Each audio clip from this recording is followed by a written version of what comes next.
Bonjour, aujourd'hui j'ai le plaisir d'interviewer Sandrine Riquier qui est fondatrice de Couture in Folk et qui propose des cours de couture en ligne. Donc nous nous sommes rencontrés via un groupe de femmes entrepreneurs et j'ai pensé que ça serait intéressant de l'interviewer. Bonjour Sandrine. Bonjour Carole. Donc je voulais d'abord te demander de nous décrire un petit peu quel a été ton parcours pour en venir à créer cette entreprise qui propose des cours de couture en ligne. D'accord. Donc, moi j'ai pratiqué la couture dans un centre social en fait pendant une dizaine d'années et je pratique pour moi personnellement depuis à peu près 20 ans. Donc c'est une passion que pour moi en fait depuis toujours. Et en fait j'ai eu envie d'exercer mon métier différemment et d'essayer d'aider les femmes qui étaient isolées et qui ne pouvaient pas avoir de cours en présentiel. Donc d'où l'idée de mettre en place un cours à distance. Et donc je me suis spécialisée dans ce domaine et donc je crée des outils adaptés à l'apprentissage à distance. D'accord. Donc merci pour ce partage de ton parcours inspirant.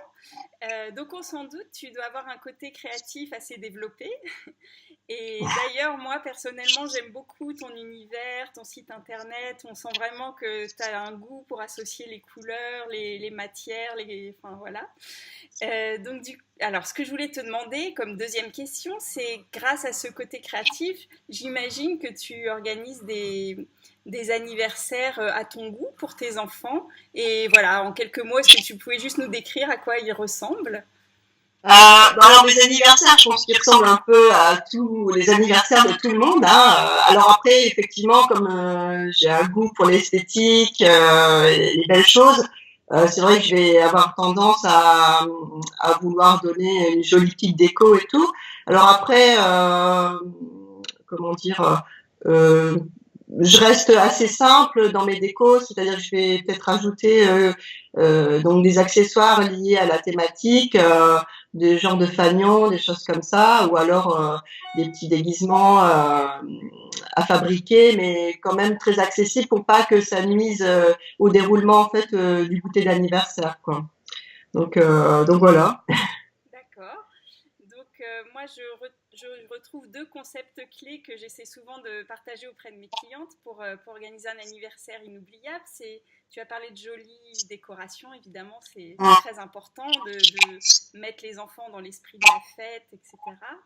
Mais aussi, tu as parlé de simplicité, d'authenticité. Voilà, je pense qu'il n'y a pas besoin de faire des choses compliquées pour qu'un anniversaire soit réussi. Alors, moi, je trouve que l'idée, c'est quand même le partage, le plaisir du moment. Après, évidemment, on peut en faire beaucoup en décoration. Après, est-ce que c'est vraiment l'objet de la fête? Bon, moi, je trouve qu'il vaut mieux se concentrer sur le fait de s'amuser et de passer un bon moment, quoi. Donc, oui, tout à fait. On est d'accord. Alors, j'en profite pour te demander si tu aurais trois conseils de décoration à nous donner, des choses simples mais faciles à mettre en œuvre. Disons que tout dépend de la démarche en fait. On peut soit partir sur l'idée d'avoir une décoration, on va dire jetable entre guillemets, et dans ce cas-là, on va peut-être plus miser sur tout ce qui est papier. Donc ça va être des fanions en papier, des nappes en papier, et puis on peut s'amuser avec de l'origami, des choses comme ça. Bon après, soit on peut dire qu'on investit dans du plus longtemps, et dans ce cas-là faire des choses qu'on pourra réutiliser dans un deuxième temps, genre les fanions par exemple. C'est quelque chose qui marche très bien dans les goûters d'anniversaire. On peut les fabriquer soi-même et les garder après pour décorer la chambre de votre enfant ou des choses comme ça, quoi. Donc voilà. Après, bon, il faut que évidemment ça prenne pas trop de temps, que ce soit pas un frein à la réussite du goûter d'anniversaire. Oui, on est d'accord. D'accord, donc c'est intéressant. Alors, on en arrive maintenant au sujet principal de cette interview. Comme Oui. on en a discuté ensemble, j'ai lancé il n'y a pas très longtemps un kit anniversaire, une chasse au trésor et de la décoration imprimée sur le thème des super-héros. Et tu as gentiment proposé de donner des conseils à mes clientes qui aimeraient fabriquer elles-mêmes une cape de super-héros pour compléter un peu toute cette ambiance. De quoi créer un souvenir pérenne de la fête et puis avoir la satisfaction de l'avoir fait soi-même, c'est toujours important. Voilà, et je pense qu'il n'y a rien de tel pour faire briller des étoiles dans les yeux des enfants. Donc voilà, alors est-ce que tu pourrais déjà nous expliquer combien de temps ça prend de réaliser ce type d'accessoires et quel matériel il faut prévoir? Oui, tout à fait. J'ai réfléchi un peu à tout ça et en fait, il y a plusieurs approches possibles. Tout dépend évidemment du temps qu'on a consacré par exemple à la couture. Et une deuxième donnée aussi, c'est est-ce qu'on veut faire participer l'enfant à la création des costumes? Ça, c'est donc deux choses différentes parce que soit on fait tout soi-même, dans ce cas-là, c'est tout. En fait, on peut s'organiser en amont et prévoir tous les déguisements. Soit on fait participer l'enfant et là, en termes techniques, il faut prendre en charge, on va dire, les capacités techniques liées à l'âge. Donc en fait, moi, ce que je peux proposer, en termes de conseils, je trouve que par exemple pour la petite enfance, les 4-6 ans, on va être plus sur de la décoration de costumes. Donc ça va être coller des étoiles. Avec de la colle textile, des choses comme ça. Donc souvent les 4-6 ans, ils savent découper, mais bon, les 6 ans aussi, ils savent découper, mais les 4 ans, c'est déjà plus compliqué. Donc préparer, il y aura plus un travail de préparation de l'adulte pour la petite enfance. Par contre, une fois que vous avez des enfants de 6-8 ans, là, ils sont beaucoup plus autonomes dans leur travail. Et là, vous pouvez leur demander plus de choses.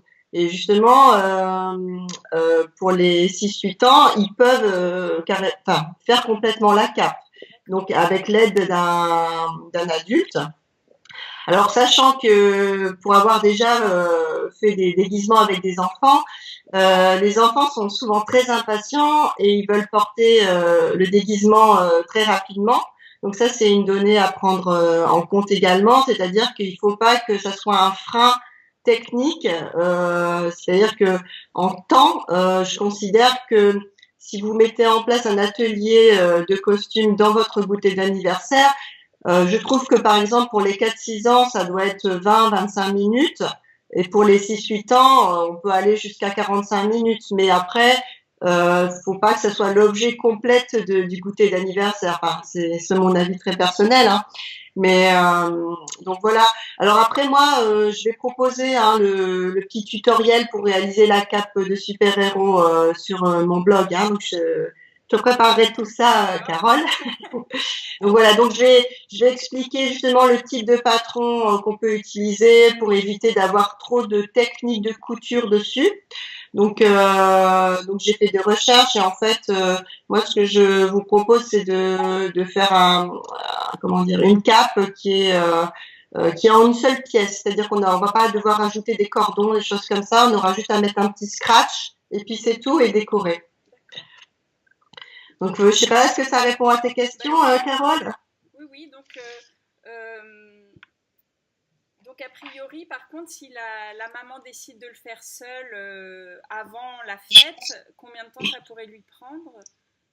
Tout dépend du nombre d'enfants. Alors après, là, par rapport à la cape que je propose de faire, c'est pas une cape très longue à faire, mais on va dire que par enfant, ça pourrait prendre un quart d'heure, quoi. Donc voilà, donc il faut prendre peut-être une petite journée pour préparer les costumes si vous êtes 10 enfants. Oui, voilà. D'accord. Donc voilà. Et tout dépend aussi des finitions. Ça, c'est quelque chose aussi à prendre en compte. Hein. D'accord. Oui, c'était ma prochaine question. Est-ce qu'il y avait des choses à prévoir pour les finitions? Après, ça peut aussi, les finitions, ça peut changer selon les... Alors, oui, c'est ça. En fait, tout dépend aussi du type de déguisement que vous souhaitez donner à votre enfant. Soit c'est quelque chose qui va juste s'amuser. Voilà. Donc, dans ce cas-là, les finitions vont être très sommaires. On va faire juste un surfilage sur les bordures de tissu pour pas que ça ne s'effiloche. Mais vous n'aurez pas, par exemple, la qualité d'un déguisement acheté en magasin. Par contre, si vous êtes une couturière et que vous voulez essayer de garder votre déguisement. Dans ce cas-là, il y aura peut-être une pose de biais à faire ou de doubler le déguisement, la cape. Donc en fait, moi je vais proposer on va dire trois finitions en fonction du temps et du résultat souhaité. D'accord. Bon, ben, très bien. Alors, donc pour résumer, donc là on s'est présenté, on a échangé sur le sujet, mais il y aura toutes les informations et le tutoriel nécessaire. Préparer tout ça. Ouais. Impeccable, c'est super. Bah voilà, donc je ne sais pas si tu as quelque chose à ajouter pour clore cet entretien. Moi, je crois qu'on a fait le tour. Hein. Donc, moi, personnellement, mon conseil, c'est que avec ce que tu nous proposes, c'est super si on fait faire aux enfants pendant la fête. Hein, évidemment, je pense que ça rajoute une dimension et puis un petit souvenir pour les enfants d'avoir fait eux-mêmes. Oui. Alors, si je pouvais apporter un conseil d'ordre pédagogique, en fait, je trouve vraiment qu'il ne faut pas mettre l'enfant dans la difficulté technique, sinon il va pas avoir de plaisir à créer son déguisement. Donc, au plus vous êtes dans le lâcher prise et dans l'acceptation qu'il puisse se tromper, et voilà. Donc, je trouve que un goûter d'anniversaire, c'est pas pour les challenger sur la fabrication d'un déguisement. Donc voilà. Après ça, c'est à vous de voir où est-ce qu'on veut aller, où est-ce qu'on veut emmener son enfant. Et effectivement, réaliser soi-même, faire de ses mains, ça n'a pas de prix, quoi. Donc moi, pour partager l'expérience avec mes propres enfants, c'est vrai que ce que je leur fais, on le garde longtemps. Quand ça n'est plus porté, c'est tout. On le met dans une valise et on le conserve. Enfin, voilà, il y a un rapport affectif qui est différent quand on fait du fait main que lorsque l'on achète. Oui, je suis bien d'accord. Eh bien, merci beaucoup Sandrine pour cette interview et ce partage. Et puis donc, je mets en haut ou en bas de cette vidéo tous les liens nécessaires pour trouver ton tutoriel.